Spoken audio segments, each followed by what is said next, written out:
Fala Santista, muito boa noite, você que não seja Santista também, seja bem-vindo aí, tá? Quero agradecer aí pelos 20 mil, já passamos de 20 mil inscritos no canal, muito obrigado, tá? No vídeo anterior que o Rafael participou, já tá rolando lá da segunda camisa. Ainda não fiz a primeira, tá? Mas tá tudo salvo lá. Vou fazer no meu Instagram, então fiquem tranquilos, tá certo? Aqui foi muito rápido. Dos 10 para os 20 mil foi muito rápido. Eu só tenho a agradecer, muito obrigado. Eu não esperava um sucesso do canal tão rápido assim. Eu esperava que ele crescesse, mas não tão rápido como vem crescendo. Então agradeço cada um de vocês aí, de coração, muito obrigado mesmo, tá? Então, vamos para 30 aí, vamos fazer. Relaxa. Se tiver que fazer 4 sorteios de uma vez, nós faz. Se tiver que fazer, dar 4 presentes, é nós. Tamo junto. Muito obrigado mesmo, tá? Então vamos lá. Qual que é a parada? Vamos falar sobre o novo possível técnico do Santos. Eu fiz um vídeo aí de quem que eu gostaria.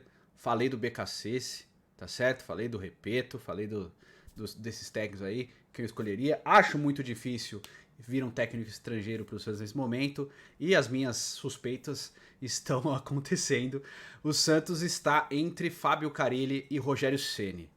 São as últimas notícias, inclusive do Globo Esporte aqui, do Bruno Gilfrida, que eu sigo lá no Twitter, tá certo?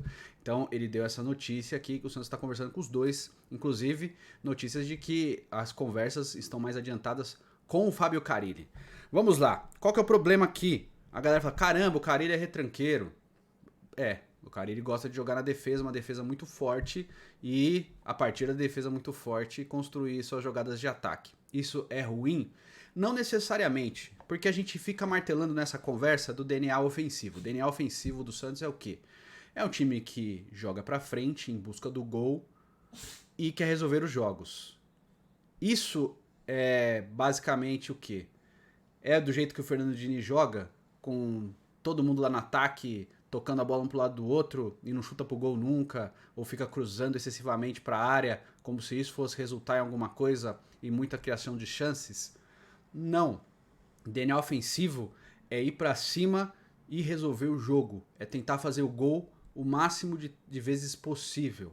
Tá? Isso não quer dizer que sua defesa tem que estar exposta e você não vai ter uma defesa forte. Tá certo? A gente prende muito esse DNA ofensivo ao Santos de 2010, que levava bastante gols, mas faziam muitos outros. Quer dizer que a preocupação com a defesa não existia? Não. É porque o Santos atacava tanto que muitas vezes o time ficava exposto na defesa. Mas a criação de chances, é lógico que a gente tinha um ataque completamente mais forte do que o atual, tá? E a qualidade dos jogadores também era diferente, o espaço que eles encontravam em espaços menores era muito mais fácil, a gente tinha um ataque com Neymar e Robinho e o Ganso na melhor fase da vida dele ali, tá certo? O Wesley jogando demais, o Arouca jogando demais, o Santos era muito forte, tá? Muito forte, era um absurdo, tá? Tinha Danilo e Alexandre como reservas, cara, do Pará e do Léo. Era um absurdo esse time, então a gente se prende a esse DNA ofensivo. Mas não quer dizer que a defesa tem que ser exposta o tempo inteiro, tá certo? O que eu sempre levo como admiração é o Klopp. Sempre fui muito fã do trabalho do Jürgen Klopp. Acho a gestão de trabalho de grupo dele maravilhosa. É um cara que sabe muito bem extrair o que tem de melhor dos seus jogadores, sabe muito bem colocar os jogadores em posições diferentes, mas mesmo assim eles terem um rendimento muito alto, que é o caso do Salah, por exemplo. O Salah era ponta direita, por vezes ele joga de falso 9, mas mesmo assim o esquema tático beneficia que o Salah jogue um pouco mais centralizado. A inversão de posições entre o Salah, o Mané e o Firmino, ou às vezes o Diego Jota, é muito boa, tá? Mas por muitas vezes o Liverpool joga com 3 volantes. Não tem aquele meia cerebral, meia armador. O Liverpool muitas vezes não tem. Às vezes esse meia acaba sendo o Firmino fazendo um falso 9. É um time defensivo? Não. É um time ofensivo. Mas que tem uma defesa forte. A gente desconsidera um pouco a última temporada porque o Liverpool teve inúmeros problemas físicos. Mas pega o resto das temporadas do Liverpool aí, com Van Dijk no auge e tal, como o time do Liverpool consegue se postar e ter uma defesa muito forte, né? Lógico, com um grande zagueiro à sua disposição, mas mesmo assim o zagueiro não tem problema em dar lançamento, o zagueiro tem uma boa visão de jogo, dá passe em profundidade. Muitos dos gols que o Liverpool construiu foram de lançamentos do Van Dijk, tá certo? Então, assim, O Santos não tem um Van Dijk, lógico, mas tem zagueiros que pode fazer esse passe, que é o caso do Kaique, por exemplo, que tem essa característica. Então, desde que um técnico saiba usar e extrair o melhor dos seus jogadores, você pode ter um time com a defesa forte e mesmo assim ele ser ofensivo. É diferente do Jair Ventura, que é só defensivo. Então vamos para os técnicos. Qual que é a característica do Carille? O Carille, ele sempre foi, no Corinthians, e a gente tem que entrar nesse pormenor, no Corinthians ele era o auxiliar que trabalhava a defesa, a linha defensiva do Tite. E fez um grande trabalho, tá? A gente não pode falar. Os times do Corinthians, do Tite, sempre tiveram a defesa muito forte. Deixava de ser ofensivo? Não. Era um jogo, às vezes, chato e pragmático, tá certo? Mas era extremamente competitivo. O Carille, que ganhou o Campeonato Brasileiro, tá certo? Por mais que tenha críticas aí, foi em 2017, faz um tempinho, mas era um time que tinha Romero e Cleison nas pontas. Deixou de ganhar o Campeonato Brasileiro por isso? Não, era um time com 3 volantes ali, o Maicon era um dos meias, né? Um volante. Deixou de ser ofensivo em alguns momentos? Não, o Corinthians fez no primeiro turno praticamente invicto. Disparou na liderança, terminou o Campeonato Brasileiro com 10 pontos de diferença, com um time que não era estrelado, foi um time que encaixou muito bem e tinha a defesa muito forte, que entregava pouquíssimos gols, que é um dos problemas que a gente reclama muito do Santos. O Santos tem bons zagueiros, tem zagueiros de qualidade e mesmo assim a defesa causa problemas, porque a imposição tática do time não era boa. E era o que o Fernando Diniz fazia, ele deixava cara, no jogo contra o Cuiabá, tava o Robson e o Wagner armando o jogo. Armando o jogo. O Robson chutando de fora da área. Tem problema com isso? Não. O problema é isso depender deles. Porque fica todo mundo massacrado em um espaço de 15 metros. Tem os dois e o resto dos jogadores, os 18 restantes ali de linha, todos presos num espaço curtíssimo de campo. E aí, cara, é só jogar na velocidade. Geralmente os zagueiros são mais lentos que os atacantes e dificilmente os zagueiros conseguem pegar os atacantes com espaço para correr, e é assim que o Santos leva muitos e muitos gols. Se chegar um Carille ali e arrumar a parte defensiva, montar uma linha de defesa forte, quer dizer que o Santos vai ser extremamente defensivo? Não necessariamente. O problema é, se o Carille botar em prática um sistema de só marcação e jogar por uma bola, sim, vai ser um time extremamente defensivo. Se ele tentar encaixar nesse elenco o mesmo que ele encaixou no Corinthians de 2017, talvez a gente tenha boas possibilidades. Não estou falando de título, tá? Mas de ter pelo menos uma posição mais justa e condizente com o elenco que a gente tem. O Marinho e o Lucas Braga são melhores do que o Cleison e do que o Romero. Disparado. O Marinho é muito melhor que o Romero. E o Lucas Braga é muito melhor que o Cleison. Mas muito. De longe. Então, assim, a gente tem de onde tirar, tá certo? E os dois precisam de espaço. A gente reclamava do time do Cuca, eu incluso, não vou me excluir dessa. Tinha muitos problemas sim, o Cuca em determinados momentos ele batia a cabeça de tomar as melhores decisões ali, principalmente na final da Libertadores, que a gente não pode esquecer, tá? Mas o Lucas Braga, o Soteldo, né, e o Marinho, eles tinham muito espaço, eles conseguiam ter campo para justamente conseguirem as melhores chances que ele tem na parte técnica, que é 1 contra 1, a velocidade, o Marinho com chute de média distância, de perto. O Marinho no governo Diniz não tinha isso, até ele se machucar. Por quê? Porque o time estava tão condensado num espaço curto de tempo que o Marinho não conseguia driblar 1, 2 para chutar. Ele tinha que driblar 3, 4 jogadores para conseguir um espaço para chutar. Mesmo assim, o Marinho conseguiu marcar alguns gols. O desempenho técnico do Marinho caiu muito com o Fernando Diniz, por causa dessa imposição ofensiva. O Marinho não pode passar por 3, 4 jogadores toda hora. Fica manjado. Então talvez com um time que jogue no contra-ataque, e jogar no contra-ataque nem sempre é ser defensivo, é saber usar a velocidade a seu favor, o Santos pode se beneficiar com isso. Rogério Ceni, beleza. O Rogério fez um grande trabalho no Fortaleza. O Rogério do Cruzeiro e o Rogério do Flamengo não foi bem. Por mais que no Flamengo ele tenha vencido o Campeonato Brasileiro. Mas, como eu disse no vídeo anterior, a torcida fala que o Flamengo ganhou o Campeonato Brasileiro apesar do Rogério Ceni.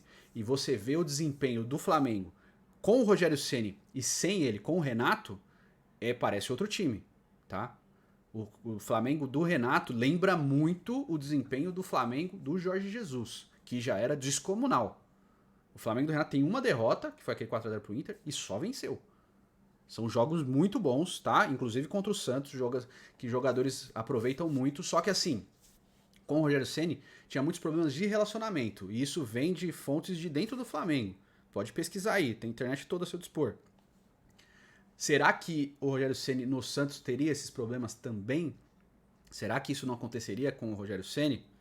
Porque eu vejo o Rogério Ceni, assim, eu via o Diniz com um técnico, ainda vejo, o Diniz um técnico com muito potencial para ser um grande treinador. Só que a arrogância dele, o jeito que ele quer impor sua filosofia a qualquer custo e não ter espaço para mudar em nada, estão minando o trabalho do Fernando Diniz. O Fernando Diniz vai ser um técnico a mais. Ele virou um técnico comum, infelizmente. Um cara que tem boas ideias teóricas, mas na prática ele não consegue impor isso. Por quê? Porque ele é teimoso e eu vejo o Rogério Ceni muitas vezes nesse mesmo esquema do Fernando Diniz. Acho que o Rogério tem um baita de um potencial. Quem viu ele no começo do São Paulo sabe. Uma vitória que o São Paulo teve em cima do Santos por 3-1 na Vila Belmiro. O Luiz Araújo jogou um monte aquele jogo. Foi mais ou menos o que eu espero do Rogério ali. Eu acho que o Rogério tem boas ideias também. Só que o problema do Rogério não é só a parte técnica, é a parte de relacionamento. Se o relacionamento não for bom, o Rogério não vai conseguir extrair isso dos jogadores do Santos, não. Uma coisa é você chegar num clube como Fortaleza, que o Rogério era a grande estrela, então ele dominava o elenco como um todo. Chegar no Cruzeiro, como foi, que ele tentou fazer isso e acabou entrando em atrito com todo o elenco, né, de cascudo, que era Thiago Neves, Dedé, Fábio, etc., e fazer isso no Flamengo também, Gabigol, Everton Ribeiro, Arrascaeta, Bruno Henrique, Diego Alves, esses caras, é muito difícil. Então, como que seria no Santos? Será que ele não bateria de frente com o Marinho em algum momento? Ou com o Carlos Sanches? Ou com os caras mais cascudos aí do elenco do Santos? Eu não sei, entendeu? É muito difícil. Então, assim, entre os dois, eu fico realmente na corda bamba. Eu não gosto do estilo do Carille, tá? Mas eu entendo a necessidade do momento. O Carille vem de um bom trabalho no futebol árabe. Ele ganhou 3 campeonatos paulistas pelo Corinthians, que não dá pra desconsiderar também. O Santos não ganha campeonato paulista já faz bastante tempo, a gente sabe disso. Ganhou o Campeonato Brasileiro, tá? Não é o técnico hiper campeão, mas tem bons títulos na carreira, sim, tá? Será que ele não arrumaria a casa? Mesmo dando esse passo atrás, ficar um pouco mais defensivo, um pouco mais retraído? Será que não é esse o esquema que encaixa nesse elenco do Santos? Será que a gente não precisa disso? Então, entre os dois, nesse momento, eu iria de Carille, tá? Mas tem até o Dorival, cara. Dorival todo mundo se considera assim, mas o Dorival, em 2015, ele assumiu o time na zona de rebaixamento.